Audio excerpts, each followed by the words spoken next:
being open to your partner's truth and, you know, just having an open mind in relationship and allowing like the evolution of your partner and really whatever that comes. But I wanted to talk about that. Like, how can we be more open to our partner's truths, especially if they're hard? That's right. That's the work, you know. When I was in my 20s, I for sure had a harder time with other people's truths, especially if, you know, when I look back, a lot of that was that I was avoiding really truthfully hard conversations, you know. So it's interesting in our development as relationally is that we learn relationally how to be in romantic relationships from what we observe and what we see in media and what we watched in Disney and things like that. And so you learn through your evolution how to be a good kid in your family, how to minimize conflict, how to be a part of your religion or your culture or whatever it is. And then you realize, you wake up in your 20s or your 30s or whenever, it doesn't really matter when, and you start to think like, do I actually even like the things I'm choosing? Like, why am I living this life? For me, I woke up at around 27 and I thought, like, how did I get here? Like, I was making these choices, but I didn't go travel in Europe because I was afraid. I did a finance degree because I was told that was practical. And I started to see all these, I had to start to differentiate between who I am and what I was taught. And that, of course, comes with a great amount of grief. And what happens in a relationship when one person says, hey, I'm learning this thing, or hey, I feel like we're disconnected, or I'm not happy, or I won't tolerate that, is that they're calling forward the truth. And really it is the beginning of, or a continuation of a deepening, which is, I no longer want to love your mask. I don't want to love who the world taught you to be. I don't want to love all the ways that you've molded yourself, because I don't want to do that anymore either.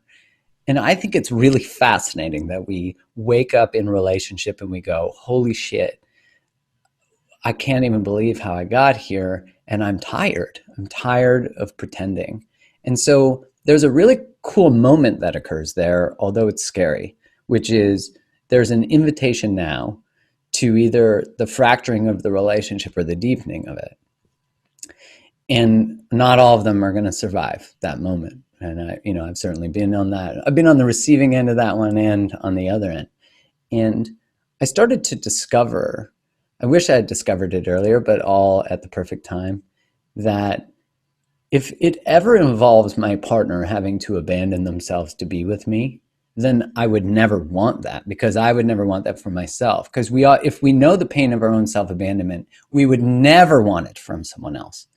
And I started to see that relationships, the way they've been socialized, is that have you ever seen those memes where they have like the old couple who are like 110 and it says, we made it 75 years. How did you do it? And it's like, well, we took commitment seriously back in our day.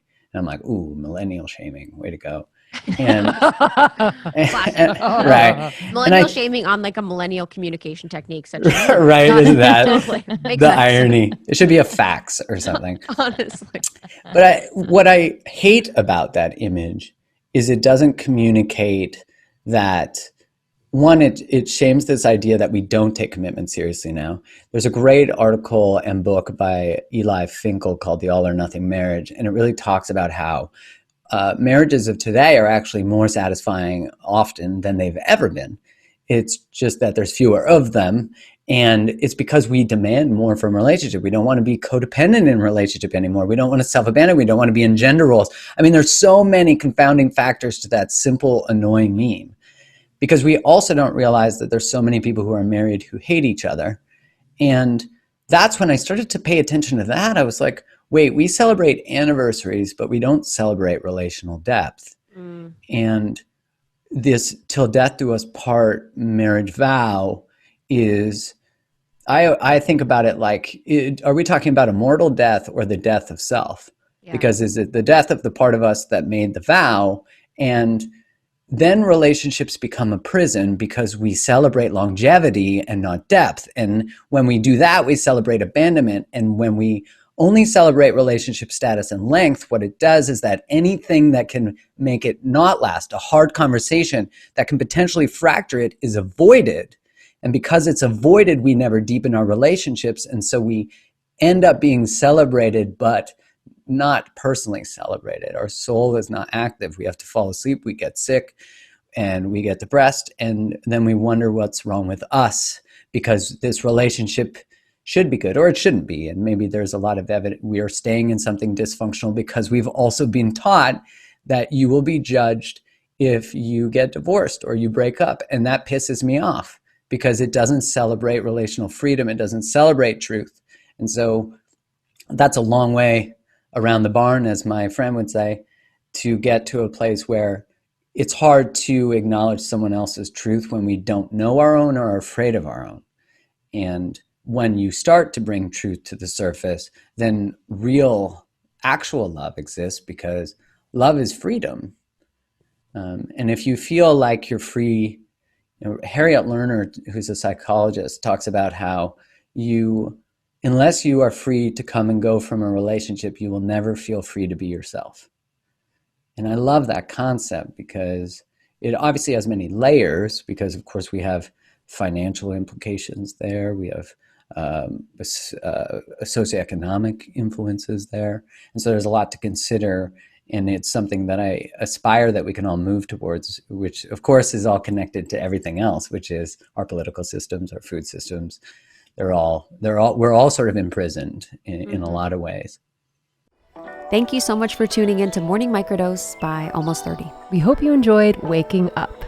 As always, we encourage you to take what resonates and leave the rest. If you enjoyed this trip, tune into the full episode on the Almost 30 podcast. All episode information can be found in the show notes. Make sure to subscribe, and if this becomes a part of your morning routine, be sure to share it with a friend. We have new inspiring doses Monday through Friday. Follow us on Instagram at Morning Microdose, and follow Almost 30 at Almost 30 Podcast. Thanks for listening. We'll see you in the vortex.